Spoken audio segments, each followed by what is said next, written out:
Tonight's program takes us backstage to witness firsthand the creation, start to finish, of a new play mounted on the American stage.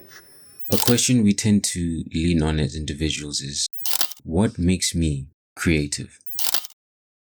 Okay, so then question, what is creativity?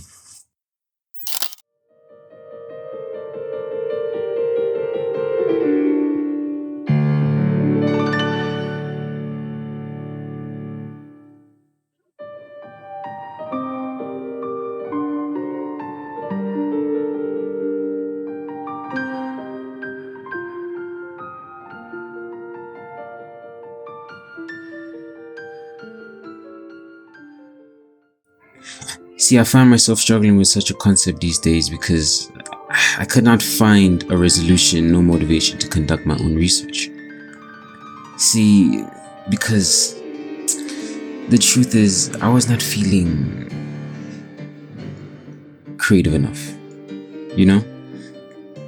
I don't know. So, on my long conquest of finding out the true answer of our STEM, I thought I would fuel my own lack of motion and research and ask myself, what motivates a person to be creative?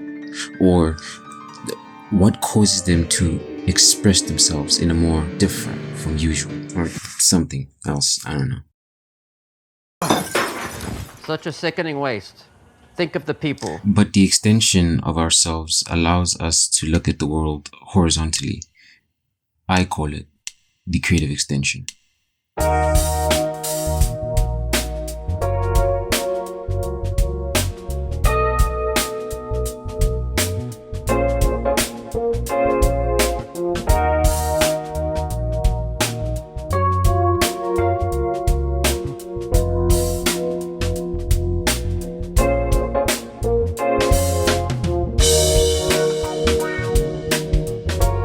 The false true identity or nature that we have to come true to ourselves each time we step out of our comfort zone.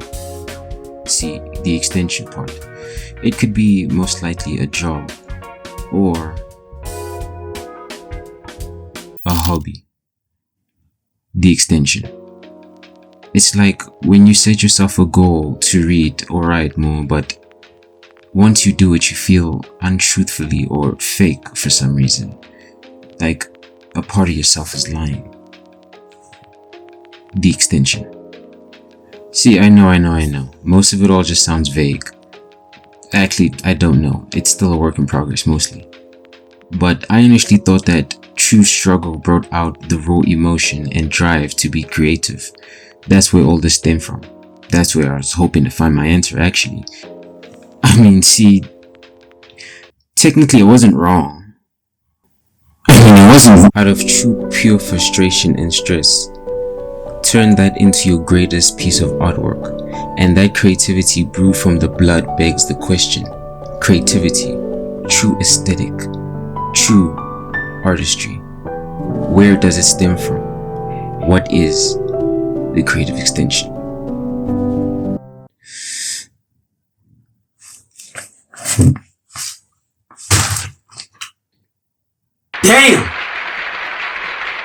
Damn! See, that's the question that I boiled myself down to eventually. Even though I really didn't know how to figure out the answer, I did know where the question stemmed from. So that eventually led me to Act 1, the research pile. Not much of a very conclusive research pile, but it's one that sums up the main question of what I was looking for in why I wasn't feeling creative enough. So that was just to clarify to myself and no one else. So, you know. Here's Johnny! I picked up most of my research of what my mind was telling me at the time. What can I do to stay creative? To keep going? Isolation. Many artists, writers have isolated themselves from society to keep focus entirely on their craft. Isolation can lead to feeling loneliness and annihilation, but I mean, sometimes it's a real necessity to really feel with one and in depth with your work. That that seems creative work to me, you know. But then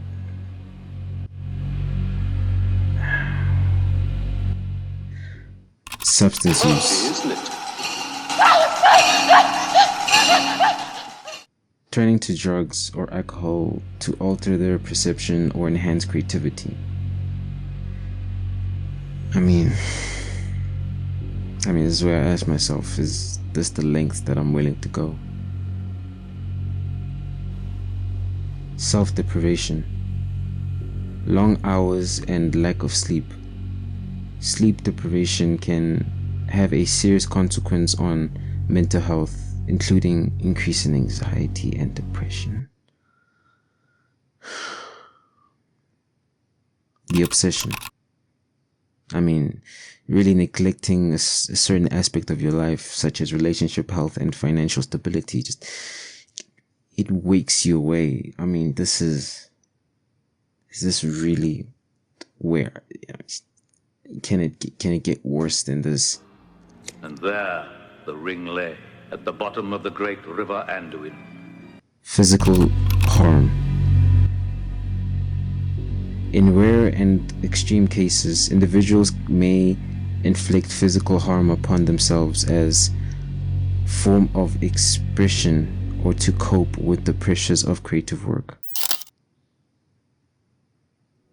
I ask myself if this is the answer I was looking for, the reason behind my self-depriving of wake, the uncertainty. My vision is closer to the reality of the world. I can make people feel what it's like to be alive. Do you feel like they don't feel alive? Yes, I do.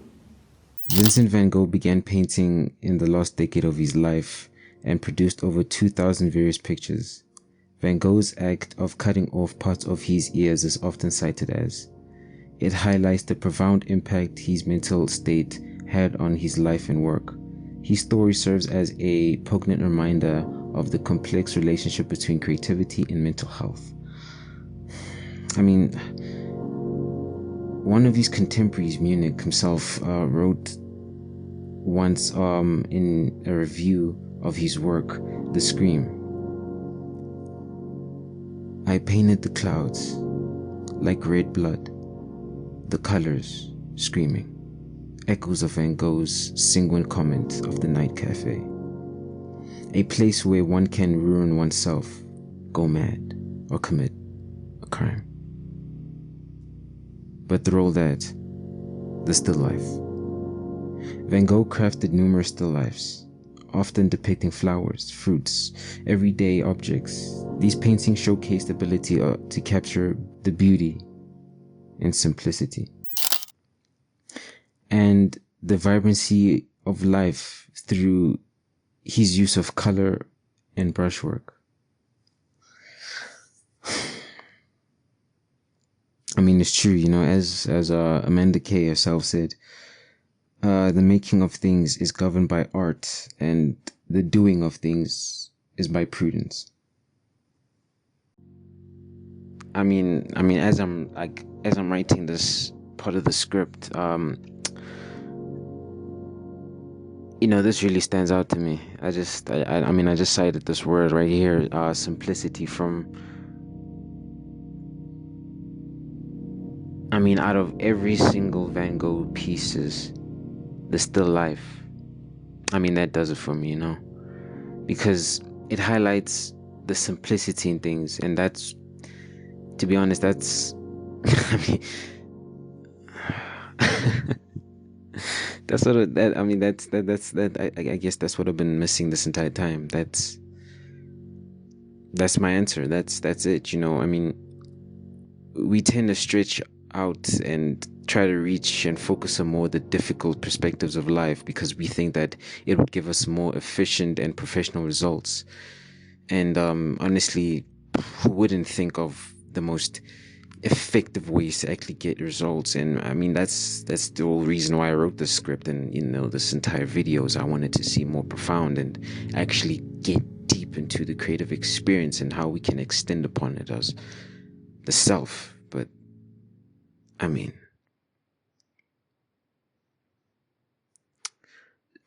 the answer was simplicity. The answer was simplicity. Forget the self-harm and forget this sacrificing. I mean, the word won't phase, the saying itself won't phase. It's not that deep. It's not that deep. Honestly, I can end things right here. On this note, I'm completely satisfied, and I feel like, this is a great place to conclude. This feels like a conclusion, but fortunately, I mean, I had this whole thing planned out, so.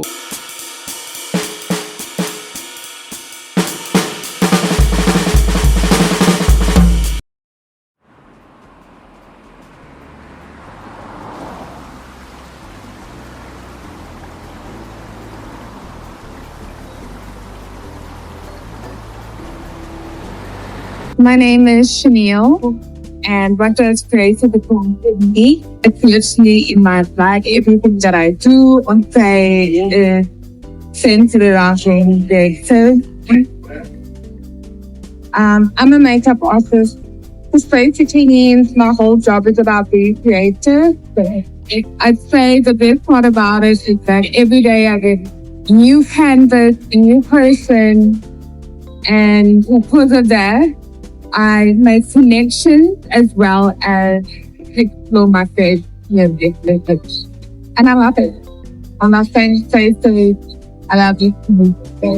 I feel like everyone is creative, and creativity is in the eye of the beholder. So in this, it's it.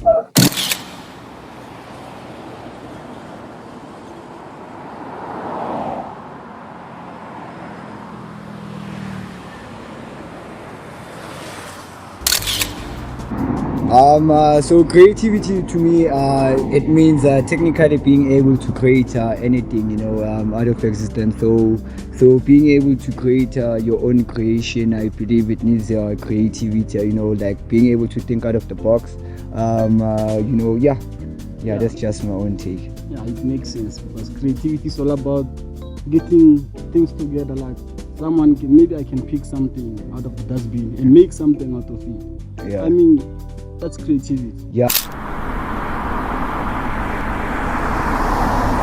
For example, as being a barista in my job, it allows me to be creative because, sometimes I have to do art. And, in order for me to do the art, I must create the picture with the milk. Yeah. Maybe you can add the milk, form a heart or something. Yeah, It's a creative. Yeah, I think that's creativity on its own, eh? Yeah, because, man, I'm like, even if in fashion sense, bro, you can walk barefooted, bro, in the street.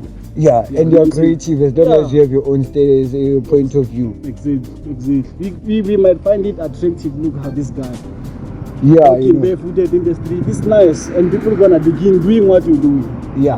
By so doing, inspire Exactly, man. You inspire.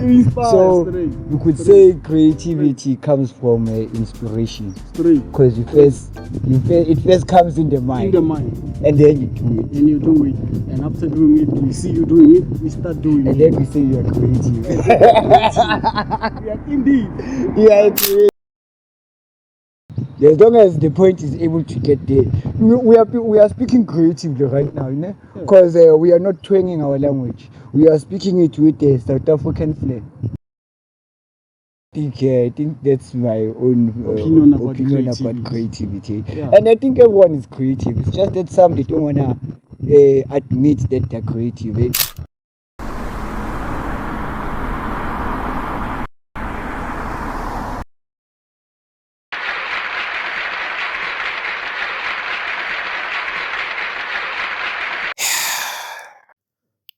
no matter how life-changing and impactful our experiences are as individuals, we'll actually never be able to find ourselves as long as we can admit to our individualistic identities of self.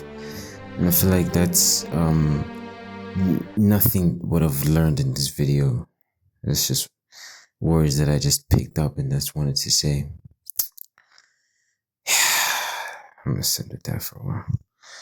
Really, what I picked up from this is that you can really never find yourself without knowing the true identity of what you want to become. You know, you can lie to yourself or try to be fake as long as you actually know your end goal. And no matter what it is, losing yourself along the way is a process of just the stigma of the culture that we live in. You know, I feel like it really brought to my attention that it doesn't matter where you come from, what time you live in, you know, as long as an aspect of you can find the simplicity in what you can call your creative extension.